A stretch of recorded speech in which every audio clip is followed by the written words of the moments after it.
Selamat pagi, kembali lagi bersama saya Anissa Nurfamesya dalam DB News.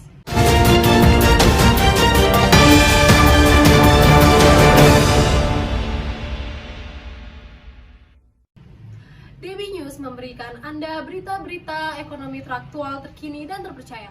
Kali ini kita akan membahas kasus kegagalan kredit yang dialami oleh S&P Finance. Berikut beritanya. Kali ini kita akan membahas kasus kegagalan kredit pada perusahaan San Prima Nusantara Pembiayaan atau yang biasa disebut dengan S&P Finance. S&P Finance merupakan anak perusahaan dari Columbia Group yang memberikan pembiayaan di bidang consumer finance seperti handphone, motor, mobil, dan juga kontraktor. S&P Finance merupakan anak perusahaan Columbia Group yang menyediakan pembelian perabotan rumah tangga secara tunai dan kredit dengan cara menghimpun dana melalui pinjaman bank. Bisnis S&P Finance memburuk karena berkurangnya pelanggan Columbia akibat peralihan tren pasar atau terdisrupsi oleh tren penjualan online. Hal tersebut mengakibatkan pendapatan S&P Finance menurun dan tidak mampu membayar kewajiban pinjaman dananya kepada bank. S&P Finance melakukan pinjaman kredit modal kerja kepada 14 bank, salah satunya adalah Bank Panin, sebesar 141 miliar. Karena S&P Finance nasabah lama dan memiliki kredibilitas yang baik. Namun di tahun 2016 terdapat peralihan tren pasar membuat kredit S&P Finance menjadi macet. Finance memanipulasi laporan keuangan dengan membuat piutang fiktif melalui penjualan fiktif Columbia.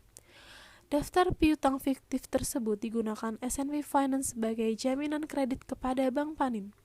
Dalam hal ini terjadi asimetri information pasca kontrak atau moral hazard antara manajemen S&P Finance terhadap pihak bank.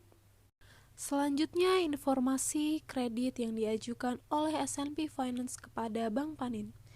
Jenis kredit ialah kredit modal kerja, merupakan salah satu bentuk fasilitas kredit modal kerja yaitu pinjaman rekening koran dengan besaran kredit sebesar 141 miliar dengan struktur kredit peminjam ialah S&P Finance.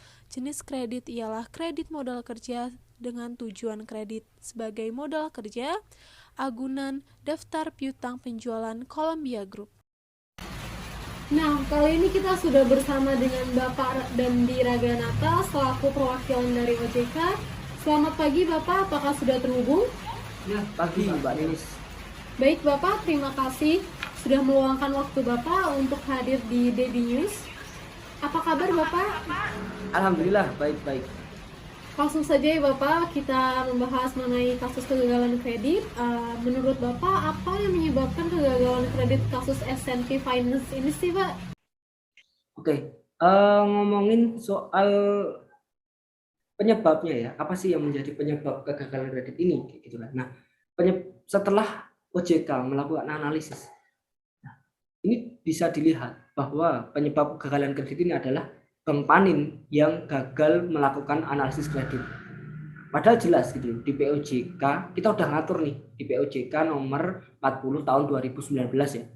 Jadi di pasal 10 itu nyebutin bahwa kualitas kredit itu harus dinilai dari 3 faktor penilaian, Mbak. Yang pertama itu prospek usaha, yang kedua kinerja debitur dan kemampuan membayar. Nah, Bank Panin kurang memperhatikan 2 yang pertama, yaitu prospek usaha dan kinerja debitur.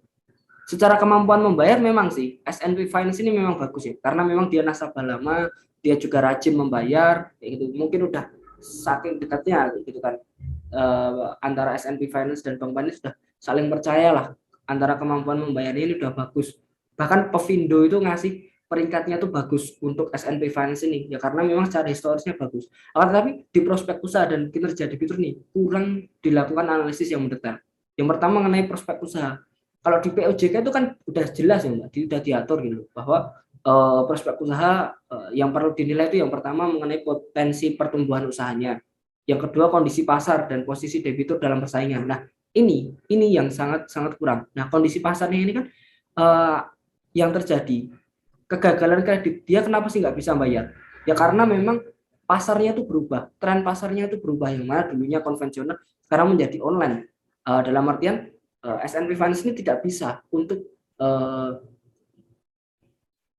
mengikuti perkembangan teknologi. Jadi pasarnya ini berubah, akhirnya dia gagal. Nah ini juga tidak diperhatikan. Lalu kualitas manajemen dan permasalahan tenaga kerja ini juga perlu dicek nih, kayak gitu. Lalu dukungan dari kelompok afiliasi, upaya dalam memelihara lingkungan hidup itu juga harus dicek. Nah, yang kedua yang kurang diperhatikan adalah mengenai kinerja debitur. Nah ini ya, kan di sini yang perlu dilihat kalau misal di POJK itu jelas, yaitu profitabilitas, struktur permodalan, arus kas, dan yang keempat yang sangat kurang dilihat oleh Bank Panin yaitu adalah sensitivitas terhadap resiko pasar. Nah, ketika kita melihat kinerja debitur, kita tuh harus melihat sensitivitas terhadap resiko pasar. Apakah kita ke depan tuh ada perubahan pasar atau tidak? Nah, di situ ternyata trennya itu menurun, gitu kan. Akhirnya intinya pasar telah berubah, dia tidak bisa mengikuti apa ya namanya, S&P Finance ini tidak bisa mengikuti perkembangan pasar, akhirnya dia tidak bisa membayar utang-utangnya. Nah, padahal udah jelas, OJK udah ngatur bahwa sensitivitas terhadap risiko pasarnya harus dinilai. Nah, di sini Bank Panin kurang dalam hal tersebut, gitu. Nah, untuk kemampuan bayar memang udah bagus ya. Nah, itu tadi ya. Jadi penyebab utamanya, kalau menurut kami adalah karena memang gagal melakukan analisis kredit Bank Panin. Yang kedua, Bank Panin itu tidak melakukan inspeksi lapangan. Kenapa saya bisa bilang seperti itu? Karena memang salah satu penyebabnya adalah di sini ada manipulasi ya. Jadi manipulasi data di mana ada piutang yang dia itu sebenarnya nggak ada piutang. Jadi penjualan yang diada-adakan, sehingga penjualan yang diada-adakan ini menimbulkan adanya piutang karena memang yang bayarnya secara kredit. Nah, ternyata piutang-piutang ini dia adalah piutang yang fiktif. Jadi sebenarnya itu nggak ada. Nah, tapi piutang ini malah dijadikan sama Bank Panin sebagai jaminan. Dan S&P Finance ini dijadikan jaminan. Seharusnya ketika dijadikan jaminan, ya kita nggak boleh dong mentalnya seperti mental penggadaian gitu. Harusnya memang harus tetap ngecek nih, Bank Panin harus tetap ngecek, melakukan inspeksi lapangan. Bener nggak nih ada penjualan segini? Bener nggak nih ada piutang segini? Itulah gunanya inspeksi lapangan. Nah, ini yang kurang dilakukan oleh Bank Panin. Yang ketiga adalah Bank Panin itu hanya terlalu percaya terhadap debitur lama. Nah, kalau menurut dari penilaian ya, dalam artian penilaian kualitas kredit atau kualitas aset itu nggak ada nih mengenai lamanya dia kerjasama dengan kita. Ya mungkin di situ mempengaruhi mengenai karakter, kita mungkin lebih percaya. Gitu. Akan tapi bukan berarti ketika dia udah lama, nasabah udah lama, kita tidak melakukan analisis kredit dengan ketat atau dengan dekat. Itu ya. Jadi penyebab utama menurut saya adalah gagalnya Bank Panin dalam melakukan analisis kredit. Gitu. Itu dari sisi Bank Panin ya. Kalau dari sisi S&P Finance-nya, dia yang tidak bisa menyesuaikan pasar atau tren pasar yang terbaru. Seperti itu Mbak Ninis. Baik, ternyata ada banyak beberapa kesalahan yang dilakukan oleh bank dalam memberikan kredit sehingga terjadi kegagalan. Selanjutnya, pihak apa saja nih Pak yang terlibat dalam kasus ini? Oke. Berbicara ya mengenai pihak-pihak yang terlibat. Nah, pihak yang terlibat di sini saya bagi menjadi dua ya. Pihak yang memang secara utama ya, atau mainnya itu dia terlibat. Yang kedua adalah pihak lain. Nah, pihak utama yang terlibat di sini ada tiga. Yang pertama adalah Bank Panin ya, yaitu bank yang dia tadi salah melakukan analisis kredit ya, yaitu memberikan exposure kepada S&P Finance. Lalu yang kedua jelas S&P Finance ini ya, pihak yang terlibat, dia sebagai debitur yang tadi ya melakukan penipuan piutang fiktif. Dan yang ketiga ada Columbia Group. Jadi Columbia Group itu apa sih? Jadi dia adalah induk bisnis dari S&P Finance. Nah, di situ dia melakukan kecurangannya, melakukan kejahatannya yaitu dengan memanipulasi data pelanggan. Gitu. Jadi Columbia Group ini juga terlibat dalam kasus ini. Jadi dia juga membantu S&P Finance ya, karena memang dia induk bisnisnya. Nah, dia itu malah melakukan manipulasi data pelanggan, gitu kan. Sehingga membuat S&P Finance bisa membuat piutang fiktif tadi. Itu yang main ya, atau yang utama, pihak utama yang terlibat. Lalu pihak lain yang terlibat ini ada beberapa Mbak. Yang pertama tentu OJK ya. OJK tentu terlibat dalam hal ini ya, karena memang OJK sebagai pengawas ya, harus mengawasi ini terkait dengan apa yang namanya, kegagalan kredit ini tentu akan mengawasi dan tentu nantinya akan melakukan sanksi ya gitu. Jadi OJK akan memberikan sanksi mengenai kasus ini gitu. Lalu yang kedua itu ada Pevindo. Nah, Pevindo itu badan pemerintah tadi yang sudah saya bilang bahwa dia itu ngasih kepada SNP Finance ini nilai yang bagus ya, karena memang dari sebelum-sebelumnya dia taat untuk membayar. Lalu yang kedua ada KAP Deloitte ya. Nah, ini tentu dia juga terlibat, dia juga melakukan kesalahan karena dia meng-ACC ya, dalam artian ketika dia melakukan audit, dia itu tidak melakukan audit dengan benar.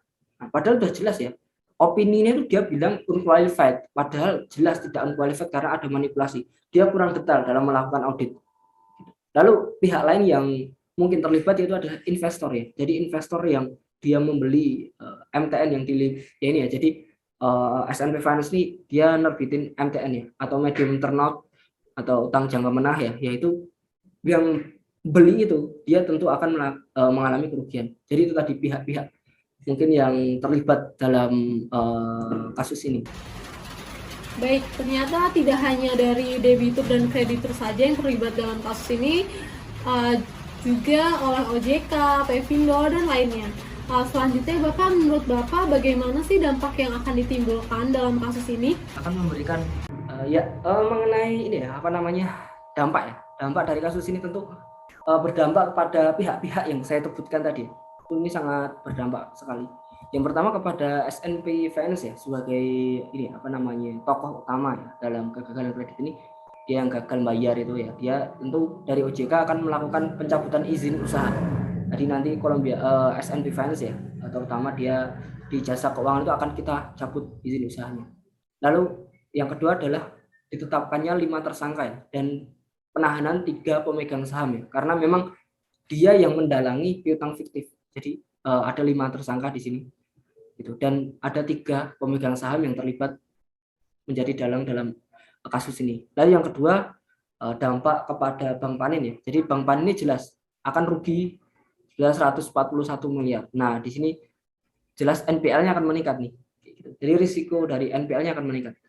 Nah, lalu dampak kepada KAP ya, atau yang melakukan audit ini, yaitu KAP Deloitte ya. Nah, dia sekarang sudah dibatasi mengenai audit, dan tentu dampak mengenai kepercayaan masyarakat terhadap KAP ini tentu akan sangat turun sekali.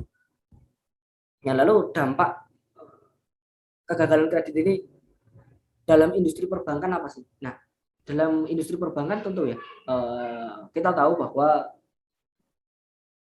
industri perbankan ini highly regulated gitu. Bahkan ketika ada salah satu bank yang gagal bayar atau ada kasus, tentu akan mengakibatkan bangeran gitu. Intinya antar bank ini terkait gitu. Nah, ketika nantinya Bank Panin ini ada kegagalan kredit, tentu akan turun nih kualitas aktiva produktif dari industri perbankan. Jadi akan menyebabkan mungkin kerugian ya dari sejumlah bank. Itu dampak di industri perbankan tentu akan berdampak sekali. Lalu di industri multifinance ya, di sini SNP Finance di situ kan dia memberikan pinjaman ketika pembelian elektronik ya, kulkas dan lain-lain, mesin cuci. Nah, tentu di di industri multifinance akan sangat terdampak. Jadi akan banyak nantinya di multifinance ini yang susah untuk dapat pendanaan dari bank, karena memang sudah kepercayaannya turun gitu loh kepada perusahaan multifinance gitu ya. Jadi bank pun akan dia di situ terhadap industri multifinance ini akan lebih detail lagi lah dalam memberikan pendanaan. Lalu untuk dampak terhadap investor ya, tadi investor yang membeli medium term note ini tentu dia mengalami kerugian ya sebesar 1,85 triliun. Lalu dampak terhadap perekonomian negara ya, jadi tentu negara di sini yang awalnya mungkin akan mendapatkan investasi portofolio ya di pasar modal, tentu akan tidak bisa mendapatkan, dan juga tentu akan berdampak juga terhadap pajak. Mungkin itu Mbak Ninis. Polisi. Baik, ternyata banyak dampak yang ditimbulkan oleh kasus kegagalan kredit oleh SNP Finance ini. Terima kasih Bapak atas waktu yang diberikan. Kembali ke studio. Itulah berita mengenai kasus kegagalan kredit yang dialami oleh S&P Finance. Diharapkan ke depannya tidak terjadi kasus kegagalan kredit seperti ini lagi karena dampaknya tidak hanya terhadap calon debitur dan bank yang terkait, tetapi juga terhadap perekonomian nasional. Saya Anissa Nurfamaisya pamit undur diri. Terima kasih. Wassalamualaikum warahmatullahi wabarakatuh.